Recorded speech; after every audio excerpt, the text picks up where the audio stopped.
Welcome to episode 2 of my series on Marvel Studios' What If. I already explained the unique things that apply when criticizing this show in my first video in the series, so go watch the intro to that one if you haven't yet. As episode 2 of the series, I will be covering, big surprise, What If episode 2. And with that, let's get started. It has the same intro that I already talked about. Then the Watcher talks about galaxies and how they have countless stories. You know, regular Watcher stuff. Then he presents the question. In a multiverse of infinite possibility, is your destiny determined by your nature or by the nature of your world? Which I'm sure we'll get a cohesive answer to. We see this figure with Star-Lord's mask but with purple eyes, who walks up and takes the Power Stone. Korath enters with 2 soldiers like we see in Guardians of the Galaxy, but instead of sending the soldiers forward like he did in that movie, he just asks the figure to drop it now! And identify yourself! And for some reason he's just fine with the figure walking towards him and not dropping the orb. He was way more strict and aggressive in Guardians of the Galaxy. So Korath is already out of character, but it gets even worse. Upon the figure removing his mask to reveal he's T'Challa, Korath immediately recognizes him as Star-Lord! And says, I'm a huge fan of your work! And his fanboying over T'Challa is way out of character and continues through the rest of the episode, so time to add him to the count. Also, why does he not recognize T'Challa by the mask instead of his face, when he would probably be wearing the mask more often when doing things as Star-Lord? T'Challa responds, That was not the reaction I was expecting. So what were you expecting? Aggression because they now realized you're a big threat? Because in that case, revealing your identity would be a really bad idea. So why did you do it? There's no point removing your mask when you are expecting a negative reaction from it. Korath continues to fanboy over him, saying that T'Challa steals from the powerful and gives to the powerless. Which isn't exactly what someone who works for Ronan should be supporting. Korath continues to fanboy until he says that he will spar with T'Challa, who tells him to keep his gun when he offers not to use it. Why would you do that when it endangers you more? So they start sparring, and after a bunch of dodges, Korath lands a hit on T'Challa. And T'Challa is a regular human, while Korath is very strong as we see from his feats in Guardians of the Galaxy. So T'Challa shouldn't be just fine after that punch, but he is. So they start fighting again, T'Challa still dodging every hit, until Korath hits the force field the Power Stone was inside of and gets shocked. But in Endgame, when Nebula reached through it, her arm didn't get shocked, it got burned. So the same thing should happen with Korath here, his hand should be burned off. The Sakaran soldiers that were with Korath wait a while after this to start shooting, then proceed to miss every shot when T'Challa was just standing still right there, and then ducks behind the pedestal to take cover. He throws the device he used to take the Power Stone, and it launches the soldiers up and knocks them out. Then he decides to hire Korath, so he picks him up and leaves. He meets a large group of Sakaran soldiers outside, but Yondu comes in to save him. While they're walking away, Yondu kills a guard that's still alive, which is unnecessary, and would make sense with the character he was in the main timeline, but here, well, we'll see soon enough. They talk about how to use the Power Stone. You know as well as I, no treasure is worth as much as the good that can be done with it. That's my boy. Oh, that's not like Yondu at all. But don't worry, it gets worse. Then they inhale a large amount of dust before entering the ship and leaving. We cut to Wakanda in 1988 to see the beginning of this T'Challa's journey, where his father was telling him that he must stay in Wakanda because the world outside of Wakanda sucks. Those people do not understand our way of life. Those people, huh? Well anyway, later that night T'Challa leaves, and as he's leaving, the Watcher is talking about how destiny is just the effect of a bunch of variables, which is justification for a Ravager spacecraft picking up T'Challa right after he leaves Wakanda, which would be contrived, but it's fine, because this is the inciting incident. We can say we're following the episode because of this happening. T'Challa reacts to this abduction by saying, "Cool," when he probably should be more scared of this ship. Then Yondu's subordinates bring him the child they found, because in this timeline, he made them go get Quill instead of doing it himself. So it was Kraglin and Taserface that went to get Quill, and their justification for T'Challa being the right kid is 2 sea holes, 2 ear holes, 1 8 hole, everything checks out. When that is true of everyone else on the ship. It's not like those are unique distinguishing features. You grabbed a kid that has the wrong skin color. So Yondu shows them Peter Quill and asks if T'Challa looks like him. So Taserface responds, Sure, I don't know, all humans look alike to me. You are barely even distinguishable from a human, and you grabbed a kid with the wrong skin color. That is not an excuse. So the reason they took T'Challa specifically is because The cosmic readings where he was took nearly broke our dial. whatever cosmic readings means. Matter from space isn't any different from the matter on Earth, and surely the sensor you would use to find a being like the son of Ego wouldn't also pick up a meteorite just because it's from space. There are a bunch of meteorites that have landed on Earth, but they didn't go to any of the other ones. But okay, the cosmic readings were off the charts, so If there was anything not from that planet on that planet, it's there. T'Challa clarifies that Wakanda was built on a vibranium meteorite. So let's go back and run through how they ended up picking up T'Challa. Yondu was told by Ego to retrieve his son, so he sent his lackeys out to do it for him. Yondu definitely had some way to locate Quill because in the main timeline, he did. But instead of relaying this information to his lackeys, he just gives them no further instructions beyond find Peter Quill. So they go to the wrong side of the planet because Wakanda had the cosmic readings they were looking for. And their plan was to grab the first kid they see near those cosmic readings. And what kind of plan is that? The kid himself should be the one with the cosmic readings. You shouldn't just go to the area with the cosmic readings and grab the first kid you find. What if there are more kids standing by Peter Quill? The first kid you see isn't gonna be the right one. And after this stupidity, they then couldn't tell that this kid was the wrong race.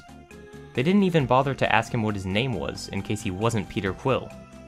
Yondu is beyond stupid for sending them off with this little information, and for that and what we saw earlier, he is our second assassination by proxy in the show. On top of his complete 180, which won't be justified in any later part of the episode, this whole flashback scene not only makes him far stupider than he should be, but it also has him choose not to go back and get the real Peter Quill, for no reason at all. Kraglin and Taserface's attempt to get Peter Quill is also just incredibly moronic, so Kraglin is also out of character, but I'll be generous and say Taserface wasn't much smarter than this when we saw him in the main timeline. Yondu says, "You sure don't seem too freaked out about all this, kid." which is some pretty extreme lampshading, then asks him what he was doing. T'Challa says he was exploring the world, so Yondu says, Sounds fun, but why stop at one world when we can show you all of them? before we move on from this scene. T'Challa shouldn't be able to talk to them anyway.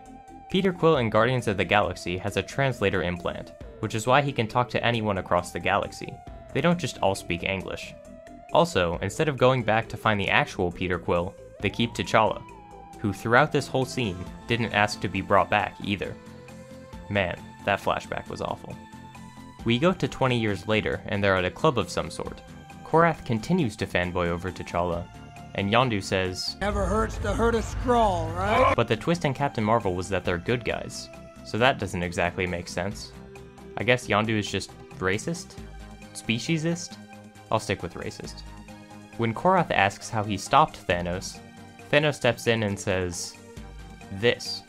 I'm a big enough man to admit when I'm wrong. T'Challa here showed me there was more than one way to reallocate the universe's resources. Well, well, well. It's not a what-if episode if we don't ruin at least one character. Well, Yondu was already ruined, but Thanos has been ruined even more. Let's take a look at a scene from Infinity War to see just how much this episode ruined Thanos, shall we? We open up to see Gamora sitting near Thanos' throne, staring at the ground in thought, while Thanos walks up to meet her. When she sees him, she promptly stands up. Even then, he towers over her, but she will reduce that as much as she can. I thought you might be hungry. Despite his ruthless, unforgiving nature, Thanos still cares for Gamora. He still thinks about her needs, as he just came to talk, but brings the food as well in case she needs it. Gamora takes it, looks up at him, then throws the bowl against the throne, shattering it. She won't take anything from him if she doesn't have to. The way she was raised by Thanos made her hate him so much that she hates everything about him, even his attempts at pleasing her. This leads to her next line, I always hated that chair. which is why she was sitting on the edge of the mound that it's on, trying to be as far away from it as possible. Thanos responds, So I've been told. Despite Gamora having left him a long time ago, he remembers and cares for her sentiments, and he follows up with, Even so, I hope you'd sit in it one day. his goal for the future was for Gamora to take his place. Despite how much she hated him, he wasn't willing to give up on that sentiment. But Gamora wasn't done talking when she had said she hated that chair. She continues with, I hated this room. Shep, I hated my life. and he simply responds with, You told me that too. despite his unwillingness to change, he did listen to everything she had said. Every day. For almost 20 years. Thanos sits down on the steps rather than the throne. He knows she hates that chair, and in an effort to connect with her, he chooses not to sit on it. Gamora then says, I was a child when you took me. She specifically says that he took her, because she had no say in it. And to her there was nothing positive about this happening. It was a taking, not an adoption. Thanos disagrees, I saved you. but Gamora doesn't accept this reframing of the event. No. We were happy on my home planet. Despite the poor living conditions that we learn about later in this scene, Gamora only views her life before Thanos positively when compared to what came after. Thanos retorts, Going to bed hungry, scrounging for scraps. Your planet was on the brink of collapse. man, Thanos is dropping some bars. But on a more serious note, he tells us that the supposedly happy life on Gamora's home planet wasn't what she made it out to be. And not only does he think that he saved her, he also thinks I'm the one who stopped that. he views himself as a savior to their people, starting the conversation on Thanos' most important motivation, his plan to wipe out half the life in the universe, and whether its effects are for the better or not. You know what's happened since then? The children born have known nothing but full bellies and clear skies. It's a paradise. Now this is a retcon, as in Guardians of the Galaxy, it says that she's the last survivor of her race. And as you probably know from this video and my previous videos, I tend to dislike breaking continuity. However, this is a minor contradiction, and it was done to serve a purpose. It makes Thanos' case so much stronger, and serves as his most compelling piece of evidence. This inconsistency was a small price to pay for salvation, one could say. And while Gamora can't disagree with Thanos' description of her planet after his supposed saving of it, she can disagree with his methods. Because you murdered half the planet. Thanos may have benefited the planet, yet to Gamora, the ends don't justify the means. To Thanos it is merely A small price to pay for salvation. but no matter how Thanos justifies it, Gamora won't be convinced of anything. In her eyes, his justifications are just the ramblings of a madman, You're insane. but Thanos is no stranger to being called insane.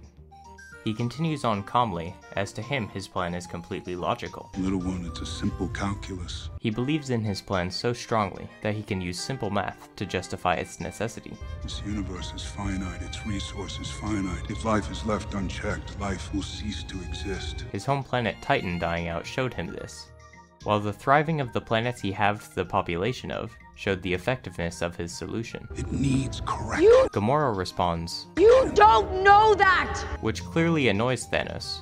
This whole time he has been explaining to Gamora precisely why he does know. His experiences have led him to a very clear plan that he sees no other choice than to follow. And thus, I'm the only one who knows that. and even if that isn't true, At least I'm the only one with the will to act on it. Thanos views his will as his strong suit, as we see from his later line, The hardest choices require the strongest wills. and despite everyone telling him that he is mad, he doesn't see it as his plan being wrong. He simply sees it as them lacking the will to act on it. He attempts again to connect to Gamora, For a time, you had that same will as you fought by my side. He knows she used to believe in his plan, same as he did, trying to appeal to the reasons she used to side with him. He finishes his sentence with, Daughter. but Gamora doesn't want to be associated with him in any way. I'm not your daughter. Everything I hate about myself, he taught me. But everything Thanos does is a means to an end. He doesn't care what happens, as long as it reaches the intended result. And here, it did. Then in doing so, made you the fiercest woman in the galaxy. The conversation has finally led up to the point he came to talk about in the first place. That's why I trusted you to find the Soul Stone. This thing so important, that Gamora would have rather died than let Thanos capture her. She needs to keep him away from the stone, so she tries to. I'm sorry I disappointed you. And while he is disappointed, I am disappointed. Thanos sees right through her attempt to fool him. But not because you didn't find it, but because you did. And you lied. This scene does a number of things for Thanos' character, but most importantly, it is the first scene where he explains the reasoning behind his plan. He tries to explain it to Gamora, but he can't convince her. His inability to convince her doesn't make him question his plan at all. He's so sure of it and sees any disagreement as a misunderstanding or a lack of will to act on the solution. He is the only one who knows the problem and has the solution. His plan is a very bad one, but he is mad enough to believe in it and not be convinced otherwise. Now that was one marvelous scene. But let's go back and take a look at what he's like in this episode of What If. Sometimes the best weapon in your arsenal is just a good argument. I don't care how good the argument was. Main timeline Thanos wouldn't be convinced. He saw no other way. You can't tell me that stealing from the rich and giving to the poor Robin Hood style is a substitute for Thanos' instant, universe-wide plan. Thanos being convinced of this is totally contradictory to his character. He is definitely our third assassination by proxy. And to add insult to injury, they make a joke out of it. Although I still assert my plan was not without its merits. So he wasn't even fully convinced, but he joined T'Challa anyway, and they continue to joke about this. Kraglin says, Pretty sure it's still just genocide, big guy. which isn't technically correct, as it is random and not targeting any specific group. And Thanos responds with, And I'm pretty sure it's efficient. so why did he stop trying to do it then? In his eyes, it'll work, and it's way more efficient than what they're doing right now. And with Infinity Stone seeking Thanos out of the picture, the opening scene of this episode shouldn't have happened. The only reason Korath is looking for the Power Stone is because Korath is working for Ronan, who is working for Thanos. Without Thanos at the top of the chain, this scene wouldn't happen, and thus Korath wouldn't ever get recruited.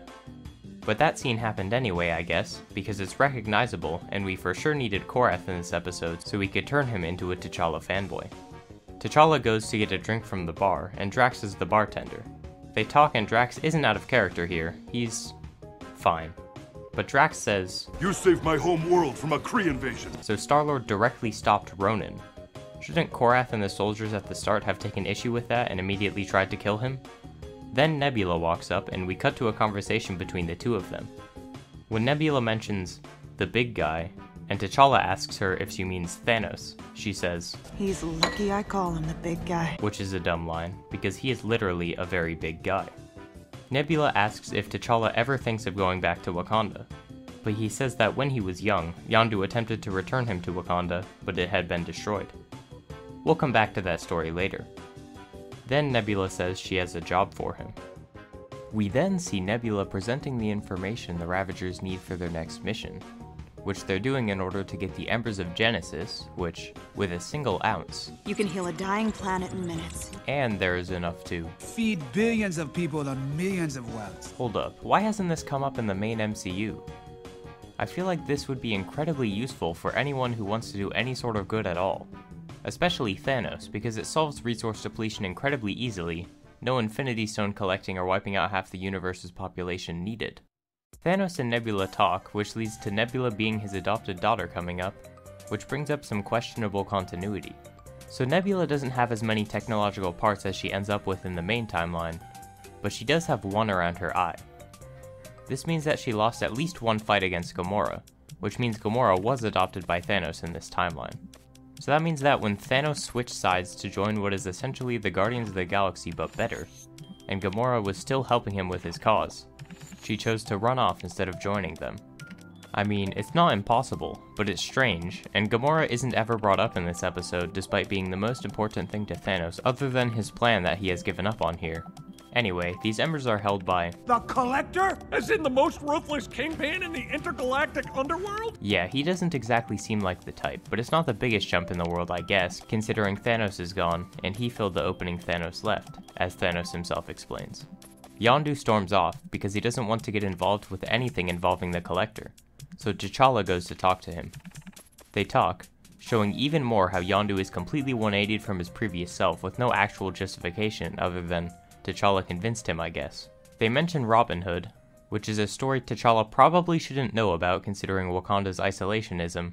Then Yondu gives in because... Never have been any good at saying no to you, kid. T'Challa in this episode is a Gary Stu. Basically everybody, even some of his enemies, like him, and he's perfect enough to convince everyone of whatever he wants super easily. He's just that much more of a good person than Peter Quill, I guess, because despite being raised by the same people for most of his life, and also before that being raised by people who taught him to hate outsiders, he just becomes a do-gooder and convinced a bunch of other people, including Thanos, to do good with him. This is just very strange, because the episode presents the question of nature versus nurture, yet it presents that T'Challa is intrinsically the way he is, while nobody else is, because he was able to change them, so it's giving conflicting answers to the question. Anyway, we learn that the Black Order is working for the Collector, which, from what I can gather from Infinity War, they work for Thanos because they genuinely believe in his cause to wipe out half the universe. Or at least, they follow Thanos because they respect him specifically. It doesn't make sense that they would end up working with the Collector. They do the thing where they explain the plan at the same time as we see the plan happen, which I find annoying, but it's not an actual problem. So they bring T'Challa in a case, to make it seem like they're bringing the orb to sell to the Collector. And Yondu continues to be racist. Looks like they got an exhibit running the museum. There's a security scan before they can enter the museum, so to create a diversion, Thanos and Korath go out to fight. After Thanos punches Korath, he just teleports forward, then grabs him, throws him, and he rolls way farther than he should. This causes the Black Order members that are outside to call Proxima Midnight, so she abandons the security scan. But why abandon something that important to help the Black Order members that probably don't need any help? Also, isn't it incredibly suspicious that the alarm goes off right before you finished the scan? How did the Ravagers get the alarm to go off with this precise of a time frame anyway? They fully depended on Corvus not taking a few more seconds to raise the alarm, or Proxima taking a little bit longer to leave. And that's not even thinking about the fact that they don't have communication with each other. The Ravagers outside somehow made the fight happen at the exact moment the scan was happening, with no way to tell when the scan was happening. On top of that, it's just two guys fighting. Why do you need to stop it anyway if it's outside the Collector's place? After this, Nebula and Yondu get into the collection and let T'Challa out, but Karina escorted them to the security scan, and she also escorted them to the Collector after this. So where was she when they let T'Challa out of the case that he was in? After letting T'Challa out to go search for the Embers, Yondu and Nebula talk to the Collector. The Collector has some small talk with Nebula, so Yondu says, Hey, you, Creepshow. If it's all the same to you, I'd just as soon get on with it. But you probably shouldn't insult the person you're pretending to sell to, because someone actually selling things to him would probably treat him better. Also, speeding things up is a bad idea, because you're just giving T'Challa less time to search for the Embers. While searching, T'Challa stumbles upon Howard the Duck, who for some reason knows exactly where everything is, and so he breaks him out to help him. So breaking open a container raises no alarms. Fantastic security. Proxima Midnight goes into the battle outside with an electric spear and stuns all the Ravagers that were fighting. So why is she the one that's inside if she can instantly end fights outside, but the other two are useless and have to call her away from the scanner? Well anyway, she notices that the people fighting were Ravagers, so she sounds the alarm and locks down the building. And when T'Challa sees this, he goes for the nearest door and slides under it, even though it should have already been closed before he reached it. And there were more doors closed past it, but he somehow made it all the way to where the spaceships are. Or it's just really poorly designed and you have 3 hallways right next to each other heading this way, that don't have more closing doors that would stop T'Challa from getting any further. So T'Challa is in the hangar and we see various ships we've seen before as well as an X-Wing, but for the sake of world building we'll just say it's a ship that looks very similar to an X-Wing. Also there's the Quantum Realm vehicle from Ant-Man and the Wasp, which Anyway, what happens next is a bit contrived to say the least. So T'Challa happened to accidentally end up in the hangar, which happens to have a ship from Wakanda, which he happens to run right in front of, and it just so happens that his necklace he was given at a young age makes the ship light up and activate when you're near it. I don't think Wakanda has ever had space travel, but alright. He just so happens to play a homing beacon message, which for some reason shows a hologram of young T'Challa when he's 20 years older now and not recognizable from that. Also it blinks for some reason. And if Wakandans were in space looking for T'Challa, who is well known as Star-Lord, surely they would be able to deduce that Star-Lord is T'Challa, right? But they never found him because he didn't know that Wakanda still existed. By this extreme stroke of luck, T'Challa learns that Yondu lied and Wakanda actually did still exist. And about Yondu lying to T'Challa, the lie doesn't make any sense and I have no idea why T'Challa believed it. So what Yondu told T'Challa is that he tried to return him to Wakanda, but it had been destroyed. Wakanda is the most advanced nation in the world, and they have a force field around their city. I feel like T'Challa should have been more skeptical of this claim. Even worse, T'Challa didn't see Wakanda because he didn't know that it actually still existed, so that means Yondu didn't even bring him with. What kind of lie is that? Why would Yondu go without T'Challa to try to return T'Challa? This whole lie makes no sense, but T'Challa just accepted it up to this point. So Nebula comes in to reveal that she double-crossed them, and T'Challa gets thrown into the Collector's prison along with Yondu. He's angry at Yondu now, so he holds him up against the entrance to the prison, which is made up of bars of some kind of energy. I don't think you could physically hold someone up against a wall like that, and you very well could have killed him by doing this, but these bars just act like a wall, I guess. They argue, and Yondu has some pretty nothing defenses. Sometimes you need to hear a lie to see the truth. You're just like me, T'Challa. Because You're an explorer, Star-Lord. So Yondu lied to keep him from his family even though he wanted to go back, just because when they picked him up he said he was exploring. Yeah, that definitely is a proper justification for keeping a kid away from his home planet forever. The conversation finishes with T'Challa saying the Ravagers aren't his family and they never were. The Collector then wants to see T'Challa, so Corvus Glaive comes to pick him up and hits him with the sharp end of the spear. T'Challa should be dead, not knocked out. When he wakes up, he's in one of the Collector's cages and they talk. After T'Challa says he's a regular human and not a work of art, the Collector responds, I must admit, now that I see you in the flesh, you are... So that prompts him to ask, Are you sure you cannot fly or shoot lasers out of your eyes or something? which has no point if he's putting him on a wall like he just said. There is a blank wall in the commissary that I just haven't been able to find the right piece for. Even if he's keeping him in a cage, he doesn't have much room to fly. T'Challa says, Where I come from, history has never looked kindly on those who lock men in cages. which is hilarious coming from a Wakandan, when their country was the most advanced in the world, yet didn't help end slavery. The Collector gets bored of him and tells Ebony Maw to dissect him for spare parts. Then we cut back to the prisoners, where Nebula walks up with Corvus Glaive, Korath gets angry at her, then she pulls out her gun at him, and turns around and shoots Corvus. What? Why did he bring her here? Was she supposed to come here and shoot the prisoners? You don't need to let her into the cell for that. This was so stupid, I don't know what the point of him escorting her here was. So she reveals that it was a triple cross, so it's miraculous that their plan played out without anybody suspecting anything. And she somehow was away from the Collector and the Black Order long enough to grab the Embers of Genesis, even though she was with the Collector up until she gave up T'Challa. So I guess they left her by herself long enough to go find the Embers. That's mighty lucky that they left her alone when something suspicious seems to be going on here. So now all T'Challa has to do is break out. And apparently the cages are weak enough that a normal strength human can break through with this necklace. Why didn't they take this necklace that can clearly be used as a weapon? And also, why aren't the cages strong enough to resist this? Surely they've been used to contain creatures much stronger than T'Challa. After he breaks out, T'Challa tries to tackle Ebony Maw, the guy with telekinesis. That plan, of course, doesn't work, and Maw catches him with telekinesis. Then he creates handcuffs out of glass, but when you stop using telekinesis, the glass is gonna fall. So they will only stay in place when you're using telekinesis, which means his arms won't be able to move anyway. So that was completely pointless. Karina shoots Maw from behind, killing him and dropping T'Challa, who lands face first onto the glass that was bouncing up from the ground towards him as he falls onto it. It shouldn't all be below him. There was glass around his hands that should have landed on top of him. T'Challa should definitely be injured if not dead here. If not because of the fall, then because of the pile of broken glass on the floor. And the only reason T'Challa got saved is because Karina liked how he said locking people in cages is bad, when she works for the Collector. Is this the first time in your life that you've contemplated that locking people in cages is bad, and you've come to the conclusion that it is? This is such a stupid reason for her to straight up kill Ebony Maw. And you know what? Maw is out of character in this episode as well. For the other Black Order members, we don't get much, so I could maybe buy that after Thanos is gone they could move on to the person who pays the most.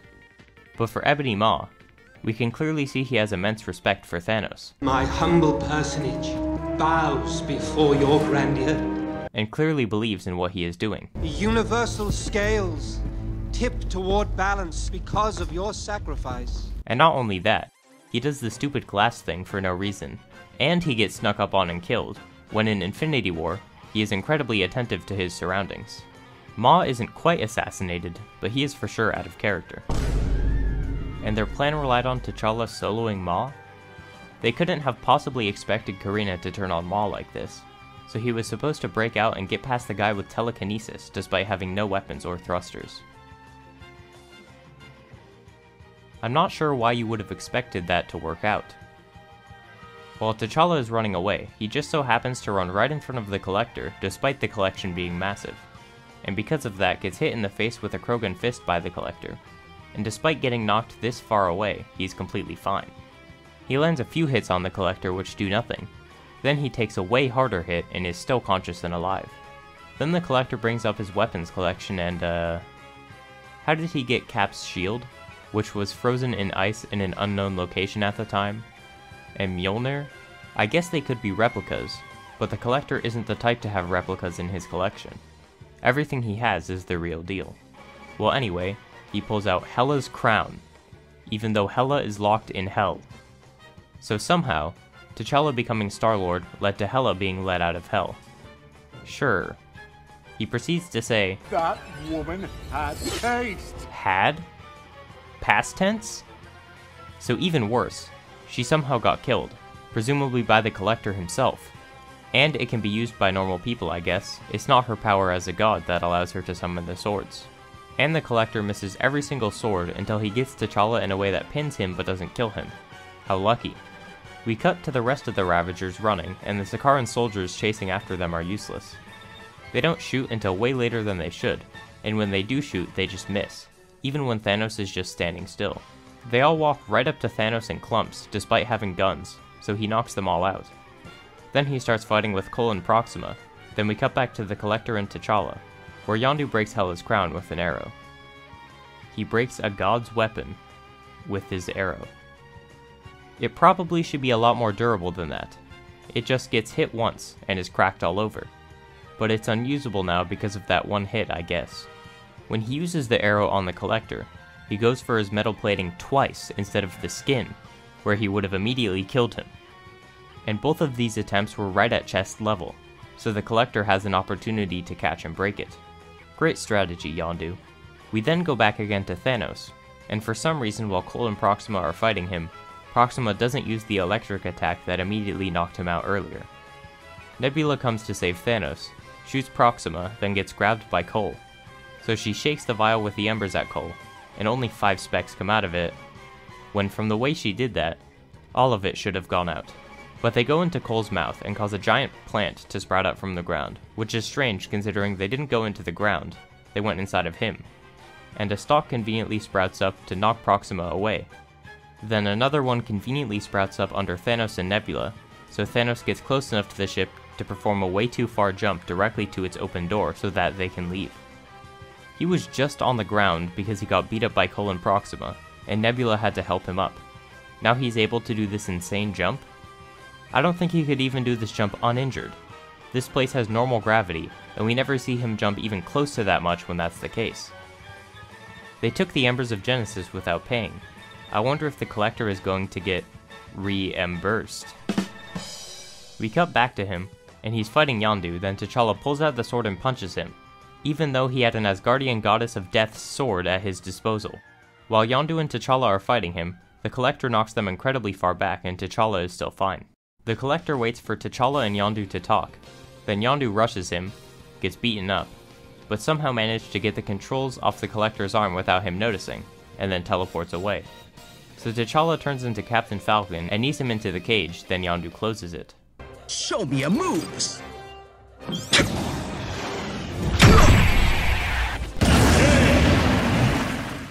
Also when T'Challa is kneeing the Collector has his controller back. Not that it matters, but I don't know how this happened. They used the correct character model right before and right after this. They give the controller to Karina, who sets everyone free in order to let the whole collection loose on the Collector. Then T'Challa and Yondu realize they can't leave on foot, so they go take the Wakandan ship and fly away. We see that from 5 specks of the embers, nowhere is already covered in green and still growing. It's incredibly effective. Using the embers should have been Thanos' plan in the main timeline. Inside the ship, T'Challa just immediately forgives Yondu. I was the one who told you I wanted to see the world. All you did was show me the universe. Yeah, you're kind of forgetting the part where he lied to you to keep you from going back to your family when you wanted to. But sure, that makes things right in the end, I guess. So that whole plotline went nowhere. He was angry at Yondu for lying to keep him from going home. Then all of a sudden he just ignored that and they're cool now. So they decide to go visit Wakanda. When they arrive, they go talk to T'Chaka. And Shuri looks like she's the same age as she is in Black Panther, even though this is happening in 2008, so she should be 8 years younger. We cut to everyone eating together, and Thanos is still advocating for his plan. He actually properly asserts that it isn't genocide this time. But again, you can't have him still believe that his plan would work, and not have him try to enact it. He believed in it too strongly for that. But before the episode ends, we cut to a Dairy Queen where Peter Quill is mopping, and he turns around to see Ego. How did Ego find him? In Guardians of the Galaxy Volume 2, Ego found Peter because he had heard of Star-Lord, the man who had held an Infinity Stone. So how did he find him here? He's just out in the middle of nowhere, doing nothing noteworthy. Well, the episode ends there, so time to go back and talk about it. Starting with the characters, they messed up almost every single character present. Our main character this episode, T'Challa, makes a ton of stupid decisions he shouldn't, unless being a Ravager didn't cultivate his intelligence as much as living in Wakanda did, which I doubt, because the whole point of the episode was somehow, instead of being changed due to being raised by the Ravagers, he was the one that changed them. He is just intrinsically that much more of a good person than Peter Quill, I guess. T'Challa in this episode is a Gary Stu. He's just so morally perfect that he makes the Ravagers and Thanos become good guys. He can convince anyone of anything. He even accidentally convinces Karina to kill Ebony Maw. He has no flaws. He can't even hold a grudge against the person who lied to keep him away from his family for his whole life, and his motivations are entirely selfless. And him being like this doesn't even make sense. That's not how he was raised in Wakanda. He was raised on the idea that everyone outside of Wakanda is bad. I was hesitant to call him out of character, because he was taken and raised by different people from a young age. But at this point, with how perfect he morally is, and the incredibly stupid decisions he makes in the episode, let's add him to the count. Now for another important character I didn't talk about much yet, Nebula. She's another character T'Challa radically changed without any actual justification shown. As an endgame, she didn't really understand how to be social. She's been freed from Thanos longer in this episode, but her personality shouldn't just be this radically different, using a cute nickname Cha-Cha for T'Challa and stuff like that. And if it was just that, I probably wouldn't deem her out of character. However, like basically every other character in the show, they made her stupid as well. She was the one that came up with the plan which was doomed to fail. The only reason it worked was because of the contrivances that gave them the desired outcome. Their plan relied on Proxima leaving the scan because the alarm went off, when 2 members of the Black Order were already out there anyway, despite how suspicious the timing of the alarm was. Speaking of the timing of the alarm, even though there was no way for Nebula and the Ravagers outside to communicate, they just so happened to get the Black Order to sound the alarm at the perfect moment. It also relies on the Collector and Black Order leaving her alone so she can go find the Embers, when they definitely shouldn't have done that. The cages don't even sound an alarm when opened, so you probably shouldn't be letting people around the collection unattended to. On top of this, wouldn't it be suspicious that she brought so many people along with her, if from the Collector's point of view, she just came to give him T'Challa? She could bring him herself inside the box, then have a scan show that he's there and give him up. Or even just go with him and act like you're selling the stone, then give him up. There are multiple ways to make this double cross happen, that don't end up with bringing a bunch of Ravagers, so if she did bring them, surely there was some other motive, perhaps a triple cross. But despite all of that, the Collector isn't suspicious at all, and just lets her walk around by herself and steal the Embers. And on top of that, the plan relied on T'Challa beating or escaping Ebony Maw without his thrusters or blasters. Her personality change, along with this majorly uncharacteristically stupid plan, will grant her the honor of our 10th character who is out of character. As a reminder, the other characters who were out of character in this episode were Korath because he became a T'Challa fanboy for no reason, Kraglin for the incredibly stupid flashback scene, and Ebony Maw because he left Thanos despite regarding him very highly, and just generally makes bad choices in the episode. So, we had 5 characters who were out of character in the episode, bringing us up to 10 total. Now for the assassinated ones. Yondu was just completely flipped, and the flashback made him stupid as well. But our standout assassinated character is Thanos. Thanos in Infinity War has a plan that he believes in. It's not a good plan by any measure, but he has reason to believe in it, and strongly does. He has repeatedly been called insane and genocidal. People have tried to convince him otherwise, but they can't. The only reason why him having a bad plan works is because we can see why he believes in it and why he wouldn't ever go back on it.